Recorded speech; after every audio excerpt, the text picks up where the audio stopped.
Maximum নতুন ক্রিয়েটাররা thumbnail mistake করার জন্য তাদের ভিউ ডাউন হয়ে যাচ্ছে।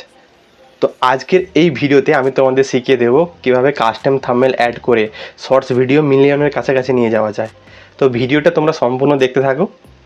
ফার্স্ট অফ অল ফ্রেন্ড, তোমরা কি করবে, তোমরা একটা কাস্টম থাম্বনেল এডিট করে নেবে। তো এখানে এডিট অ্যাপস আমি পিক্সেল ল্যাব ব্যবহার করেছি, তোমরা তোমাদের পছন্দ মতো ব্যবহার করতে পারবে। তো আমি আগে থেকে অলরেডি করে রেখেছি। এই দেখতে পাচ্ছ এই থাম্বনেলটা। তোমরা জাস্ট কি করবে, থাম্বনেল রেডি করার পর এখানে সেভ অ্যাজ ইমেজে গিয়ে কাস্টমে যাবে, কাস্টমে গিয়ে আলট্রাতে এখানে সেভ করে দেবে। হয়ে গেল থাম্বনেল রেডি। এরপরে কি কাজ, এরপরে তোমরা তোমাদের এডিটার অ্যাপসে চলে যাবে। তো আমি এখানে ইনশট অ্যাপ ব্যবহার করছি। জাস্ট ফ্রেন্ড, তোমরা কি করবে, তোমরা তোমাদের ভিডিও লেন্থটা সিলেক্ট করে নিলে, সিলেক্ট করে নেওয়ার পর তোমরা পিআইপিতে চলে আসবে। পিআইপিতে আসার পর এখানে তোমরা কাস্টম থাম্বনেলটা দেখতে পেয়ে যাবে।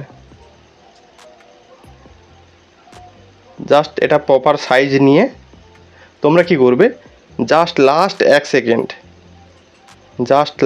এক সেকেন্ড তোমরা রেখে স্প্লিট করে দেবে। ঠিক আছে, এই দেখতে পাচ্ছ লাস্টে আছে। তো এরপর তোমরা কি করবে, এরপর ভিডিও এডিট হয়ে যাওয়ার পর 4K-তে এক্সপোর্ট করে নেবে। এরপর তোমাদের কাজ কি আছে, তোমরা চলে যাবে ইউটিউব অ্যাপে। ইউটিউব অ্যাপে তোমরা ভিডিওটা আপলোড করার পর তোমরা জাস্ট কি করবে, দেখতে পাচ্ছ পেন্সিল মতো আইকনটা আছে, এটাতে তোমরা টাচ করবে। টাচ করার পর তোমরা জাস্ট প্রসেসিং হওয়ার পর এই যে নিচের দিকে দেখতে পাচ্ছ স্ক্রল হচ্ছে, স্ক্রল করে একদম নিচের দিকে চলে আসবে, একদম শেষের ডান দিকে চলে আসবে।